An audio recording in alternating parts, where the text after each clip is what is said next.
Avec la survenance de la pandémie du coronavirus sur le continent, plusieurs pays ont pris des mesures de restriction de liberté, notamment l'état d'urgence qui donnait au pouvoir public la possibilité de prendre un certain nombre de mesures. Dans ce contexte, on a vu des cas de violation des droits de l'homme. Alors, état d'urgence et défi de la protection des droits de l'homme, c'est le sujet que nous abordons ce soir avec notre invité, Godwin Etche, qui est le directeur exécutif du CDFDH. Godwin Etche, bonsoir. Bonsoir Samuel. Merci d'accepter notre invitation. C'est moi qui vous le remercie. Vous êtes donc défenseur des droits de l'homme et vous avez vu donc ces mesures d'urgence, ces mesures d'état d'urgence dont je parlais à l'instant, dans la lutte contre la pandémie du coronavirus. Est-ce que, in fine, aujourd'hui, c'est vrai qu'on n'est pas encore sorti de la pandémie, l'état d'urgence est encore en vigueur dans beaucoup de pays, mais si vous devez faire un bilan, est-ce que vous diriez que, de façon générale, depuis qu'on a découvert les premiers cas jusqu'à maintenant et l'instauration de ces mesures, les droits de l'homme ont reculé? Déjà, il faut dire qu'en réalité, quand on parle d'état d'urgence, ce n'est pas une situation de non-droit. État d'urgence n'est pas synonyme de rupture de droit. Oui. C'est une mesure qui est tout à fait légale. Chez nous au Togo, c'est une mesure même qui est constitutionnelle parce que la Constitution le prévoit. Donc, c'est une situation effectivement qui est appliquée lorsque l'État fait face à un certain nombre de difficultés qui imposent que certaines institutions reçoivent un certain nombre de prérogatives qui dépassent leurs prérogatives habituelles pour permettre de juguler la crise. Donc, état d'urgence, c'est une situation quand même qui demande qu'un certain nombre de libertés soient, on va dire, mises en parenthèse.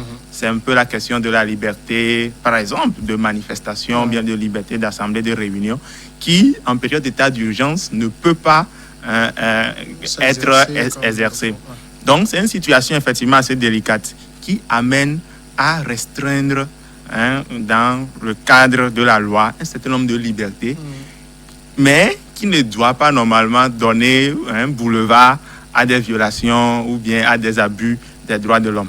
Donc, revenez un peu sur votre question. Est-ce que l'état d'urgence décrété dans la plupart des pays, on va dire les pays africains, a occasionné un certain recul des droits de l'homme? Je dirais oui. Pas oui en ce qui concerne les libertés qui, en raison de la situation, ont été légalement mises sous éteigneur ou en parenthèse, mais oui en ce qui concerne les exagérations, c'est-à-dire que les excès de pouvoir constatés au niveau donc des agents qui ont été déployés pour que justement cet état d'urgence soit respecté. Et je dois peut-être expliquer ça par le fait que, c'est peut-être une situation qui, dans certains pays, je vais un peu revenir encore sur le Togo, n'est pas légalement bien encadrée. Voilà, vous voyez par exemple, normalement la loi organique qui devait préciser les modalités d'application de l'état d'urgence. Cette loi organique n'a pas été prise depuis que la Constitution a été, notre Constitution a été adoptée. Donc, effectivement, il y a un flou qui entoure l'exécution des états d'urgence dans les pays et qui a certainement occasionné effectivement que plusieurs actions soient commises. Donc oui, pour un recul, mais un recul qu'on aurait pu éviter si nos institutions avaient naturellement bien fait leur travail. Mais le problème se pose à quel niveau exactement? Parce qu'on sait que l'instauration de l'état d'urgence qui, dans d'autres pays, on a ajouté le couvre-feu et tout, l'objectif, c'est de limiter la propagation de la pandémie à coronavirus. Mais ces exactions qu'on a remarquées, ces entorses aux droits de l'homme qu'on a remarquées, qu'est-ce qui les explique finalement? On ne peut pas dire que c'est les États qui ont décidé qu'il en soit ainsi.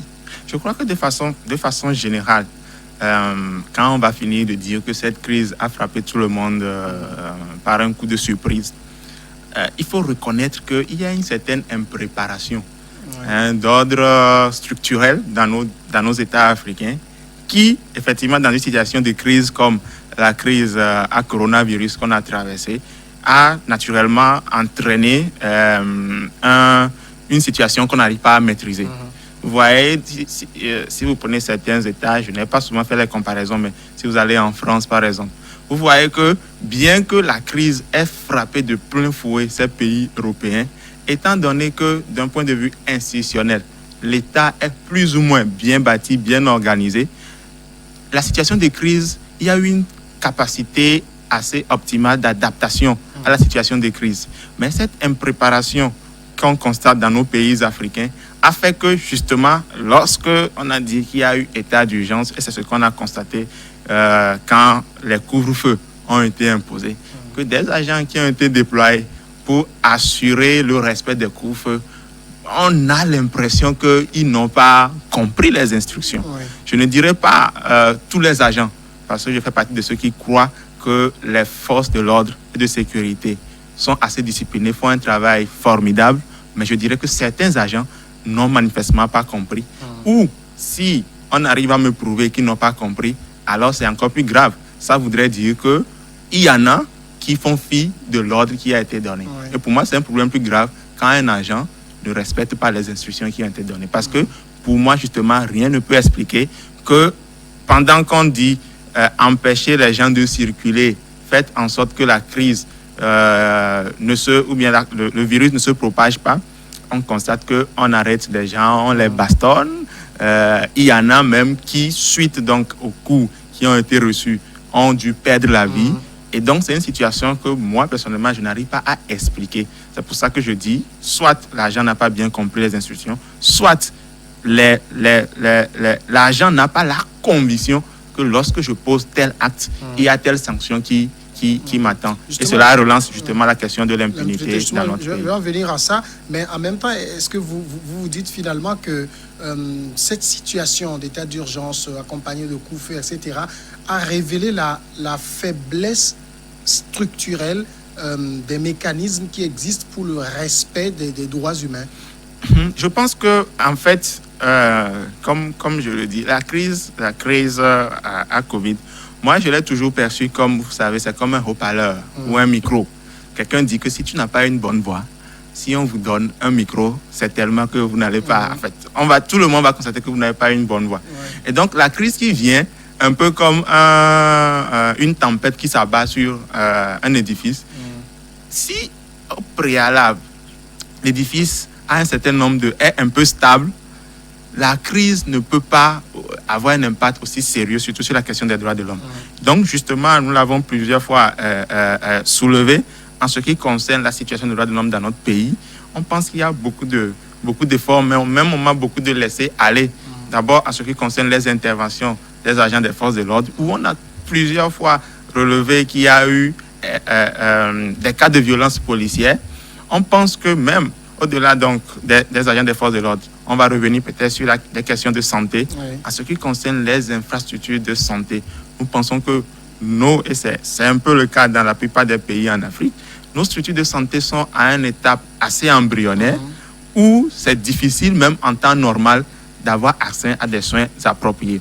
Donc, vous voyez, donc, dans une situation où la santé ou bien les structures de santé elles-mêmes avaient déjà des difficultés pour fonctionner normalement, dans une situation de crise maintenant, où il faut au même moment éviter la propagation du virus, mais au même moment continuer par soigner les autres personnes, les autres patients qui souffrent d'autres pathologies, c'est difficile justement pour nos institutions qui avaient beaucoup de lacunes à assurer les deux défis. Donc je pense que c'est cette impréparation que je qualifie de structurelle qui a fait qu'en Afrique, de façon générale, cette situation, mais cette période d'état d'urgence a été très pénible. Même si peut-être que Dieu nous a été très, très, très utile, la crise n'a pas frappé, ou bien le virus n'a pas frappé, comme c'est le cas dans d'autres pays. Alors, si on peut estimer quand même qu'il y a eu beaucoup de situations dommageables aux droits de l'homme, est-ce que vous êtes satisfait de la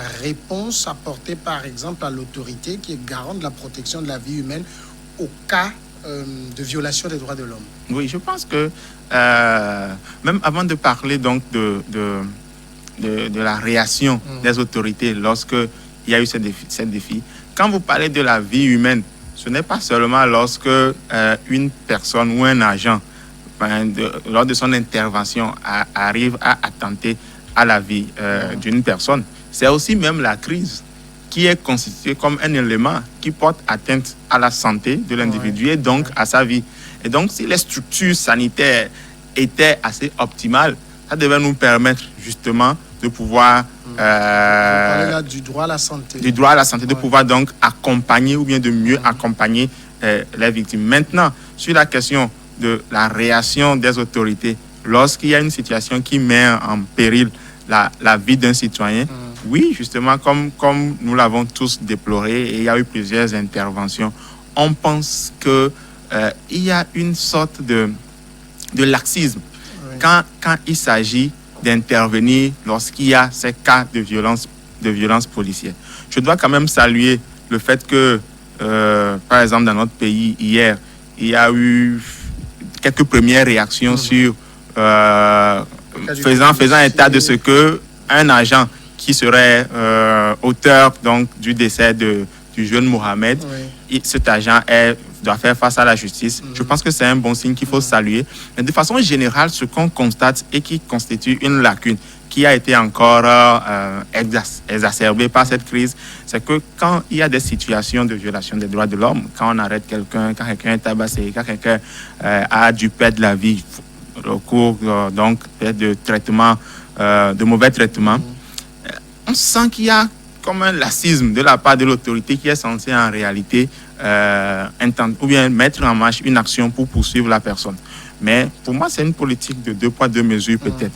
Dans ce sens où, justement, quand un autre individu est considéré ou est perçu dans une affaire comme une menace pour des intérêts que je ne peux pas, que moi-même j'ignore, on sent que tout l'édifice ou bien tout l'arsenal judiciaire de l'État est mobilisé pour rapidement identifier la personne, le mettre en guillemets hors d'état de nuire. Donc on se demande si nos institutions de sécurité, notre administration de justice étaient aussi efficaces pour justement identifier quelqu'un qui serait considéré comme une menace aux intérêts d'une personne ou d'une quelconque autorité.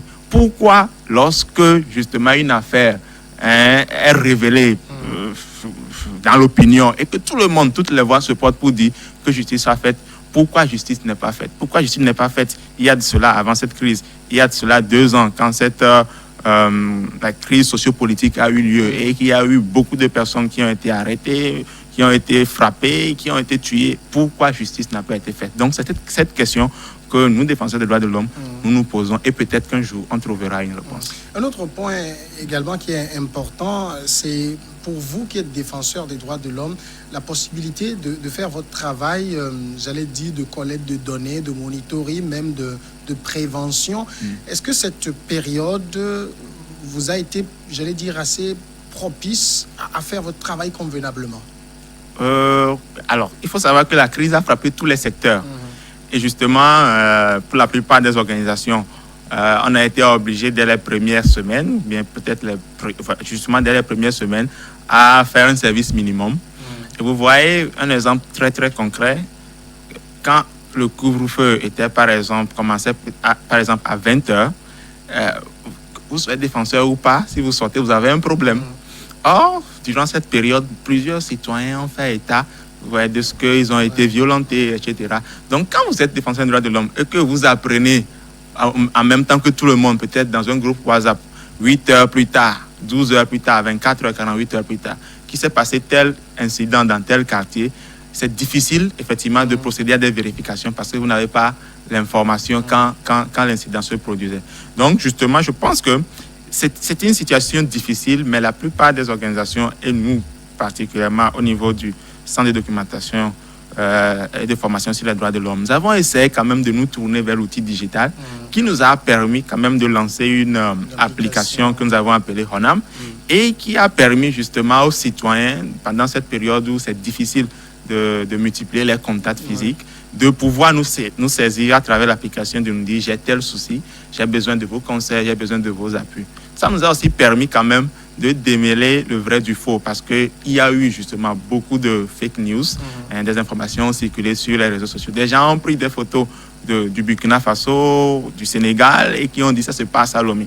Donc, à travers cette application, nous avons pu discuter directement avec les victimes ou les témoins et cela a quand même permis de compenser ce gap que les restrictions de mouvement avaient imposé.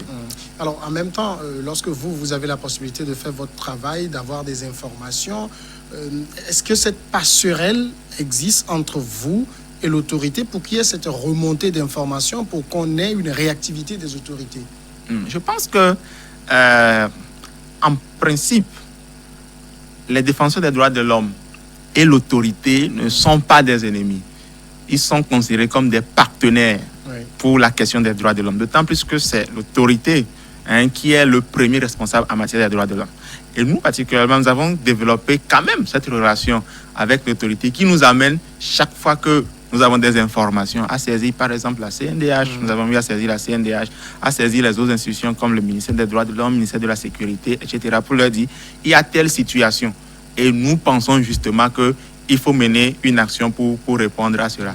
A priori, pour ces cas qui, on va dire, ne sont pas aussi des cas emblématiques et qui peut-être toucheraient l'intérêt d'une quelconque personne, a priori, il y a un retour et il y a quand même un avancement sur certains cas. Et la plupart des cas où justement on demande que justice soit faite pour une personne, la plupart des cas où vous voyez, on parle aujourd'hui de plusieurs cas de corruption, il y a beaucoup d'allégations d'actes de corruption, il y a plusieurs affaires, des noms sont donnés et les institutions de la République, en principe, étaient censées se saisir de ces dossiers, nous éclairer l'opinion parce que c'est notre droit en tant que citoyen et que justement les auteurs soient poursuivis. C'est difficile d'avoir des retours sur ces faits. Et comme on est en train de parler d'Afrique, je pense que il faut justement qu'un travail soit fait pour que nos institutions, on va dire nos institutions judiciaires, aient cette force-là, des fois, de pouvoir prendre des décisions, même si ça ne va pas dans l'intérêt de l'autorité. Moi, j'ai été assez impressionné par ce qui se passe actuellement au Malawi, où en plein processus électoral, la Cour constitutionnelle a été en mesure de dire non à des résultats qui, au départ, étaient favorables aux candidats du pouvoir. Et le Malawi est peut-être en train de dupliquer l'exemple du Kenya, mais je me demande, je ne veux pas forcément demander qu'on cherche des poux sur des crânes rasés, mais je me demande, en réalité, c'est l'Afrique que nous voulons. Une Afrique où les institutions ne se sentent pas, ou bien l'institution judiciaire ne se sent pas aux ordres de l'exécutif.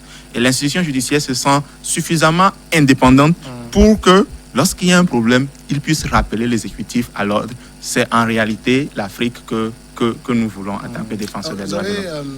Vous me tendez une belle perche quand vous parlez tout à l'heure d'institutions judiciaires. On va en quelques minutes évoquer ce sujet, mais rapidement, sur le rôle même de nos institutions, de nos différents pouvoirs, le législatif, l'exécutif, le judiciaire. Vous avez senti que chacun a été dans son rôle dans cette période-là? Je pense qu'il faut quand même, parlant du pouvoir, par exemple, pouvoir judiciaire, il faut quand même saluer les efforts, vous savez, quand on prend la situation des détenus, par exemple, pendant la crise, si je reviens au Togo, vous savez, il y a eu des efforts pour que justement la justice puisse travailler.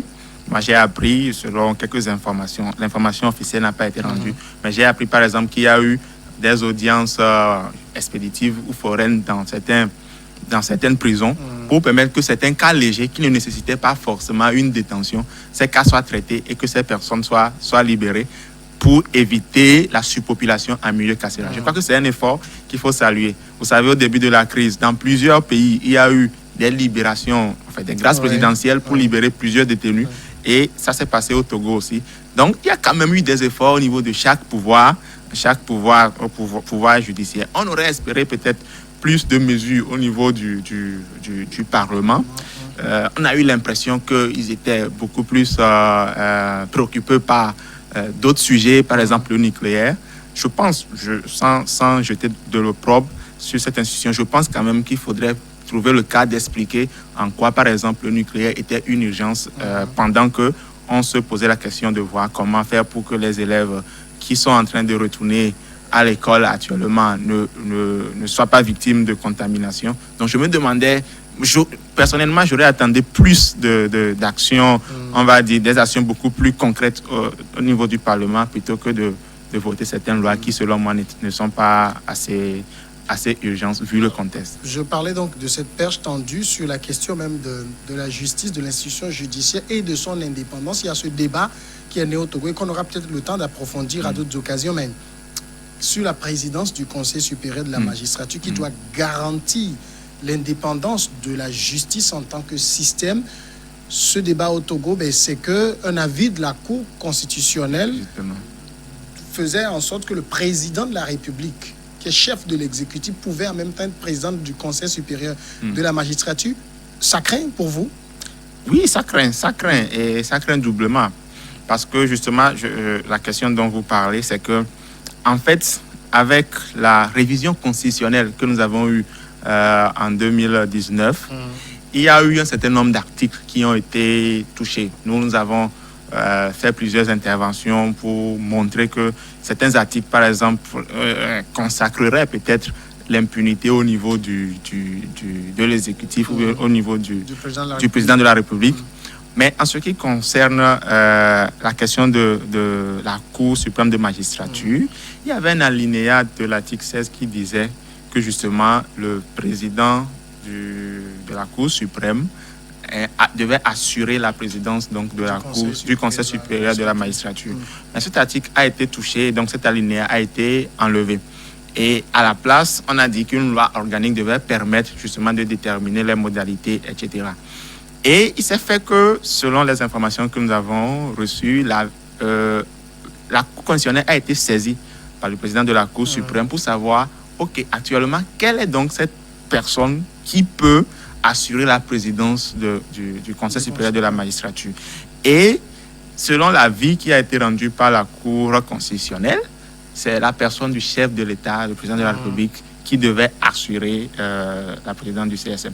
À notre humble avis, c'est une décision assez dangereuse parce que, comme vous l'avez dit tout à l'heure, la séparation des pouvoirs, qui est consacrée par notre Constitution aussi, et la question de l'indépendance de la justice veut que l'exécutif, enfin le judiciaire, ne soit pas inféodé ou bien ne soit pas aux ordres de l'exécutif.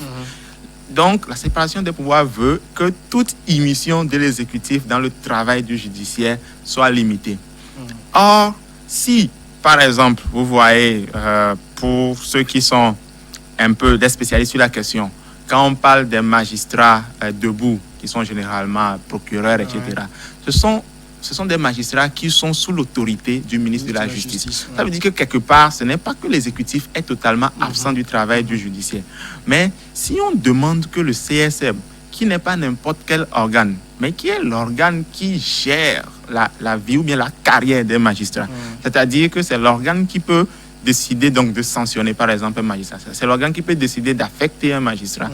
Et si on demande que le chef de l'État dirige ou bien préside cet organe, nous pensons qu'il y a une inquiétude. Pas seulement parce que la séparation des pouvoirs est menacée, mais parce qu'il y a eu aussi par le passé des instruments internationaux qui ont demandé que l'émission ou bien le Conseil supérieur de la justice, Conseil supérieur de la magistrature ne fasse pas l'objet d'émission de l'exécutif. Il y a eu, par exemple, au niveau des Nations Unies, vous savez, on parle souvent des mécanismes, des comités qui, généralement, font des recommandations à l'endroit des États, qui ont également aussi demandé à certains pays, l'exemple dernier, c'est le Sénégal, qui ont demandé que cette pratique-là, on puisse l'arrêter. Il y a eu plusieurs pays sur le continent, la Côte d'Ivoire, par exemple, le Burkina Faso, qui ont essayé, même le Bénin récemment, qui essaient de copier le Togo, qui en réalité n'avait pas pris une telle démarche. Donc nous constatons qu'il y a un retard.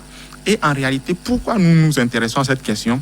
C'est parce que pour le citoyen lambda, pour le Zémédia, qui a un problème par exemple, et qui va à la justice, une justice qui est indépendante, ou bien un juge qui veut faire usage de son indépendance, pourrait peut-être prononcer une décision qui va à l'encontre d'une certaine autorité. Si par exemple cette autorité, qui est peut-être membre de l'exécutif, si c'est cette autorité qui encore préside l'organe qui est censé sanctionner des magistrats, donc il se peut que des représailles soient commises sur ce magistrat courageux qui veut prendre une décision qui va à l'encontre de cette autorité. Donc nous pensons que le magistrat pour faire son travail, ne doit pas être inquiété, par exemple, d'un certain nombre de représailles qui, justement, sont légalisées désormais si on permet que le chef de l'État préside l'organe qui est censé accompagner ou bien gérer la carrière des magistrats. C'est ça qui fait l'objet de notre plaidoyer. Alors rapidement, Godwin Etche, vous allez répondre rapidement. Est-ce que cette inquiétude, c'est vous, les acteurs, les défenseurs des droits de l'homme qui la partagez, ou les magistrats eux-mêmes en leur sein sont inquiets de cette immixtion finalement? Non, je pense que les magistrats d'abord sont inquiets et ils ont à plusieurs reprises fait des sorties pour dire que ce n'est pas une situation, mais ce n'est pas une pratique qui peut permettre l'indépendance de la magistrature. Il y a par exemple l'Union syndicale des magistrats qui travaille avec nous sur le sujet, qui a quand même fait des sorties assez claires pour démontrer que normalement le CSM ne doit pas être menacé ou bien ne doit pas être présidé par la présidente de la République.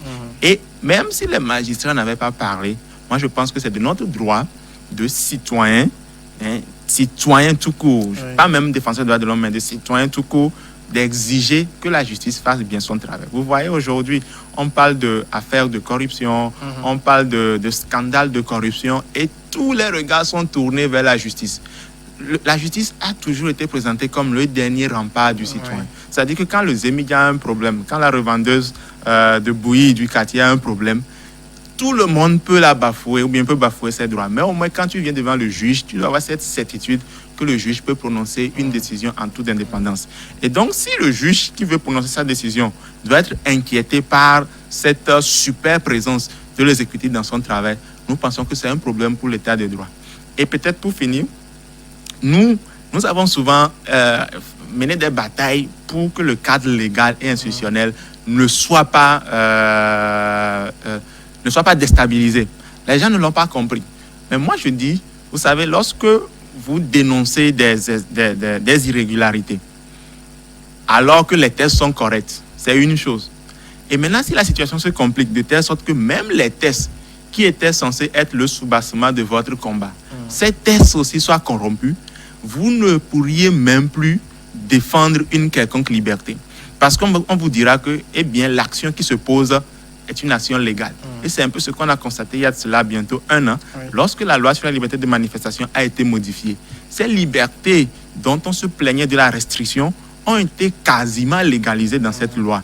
Et malheureusement, aujourd'hui, il serait difficile d'aller devant une juridiction nationale pour dire que telle action de telle autorité n'est pas conforme à la loi, parce que justement la loi a été rétrogradée pour se conformer, excusez-moi, aux irrégularités. Et c'est là que se trouve le danger. Le sujet est intéressant que nous aurons peut-être le temps de développer à d'autres occasions. On est déjà arrivé à la fin de cet entretien. Godwin Etche, merci d'être passé répondre à nos questions. C'est moi qui vous remercie. Vous êtes le directeur exécutif du Centre de formation pour la documentation et de documentation sur les droits de l'homme, le CDFDH. La pause. Tout de suite. Et après, regard croisé.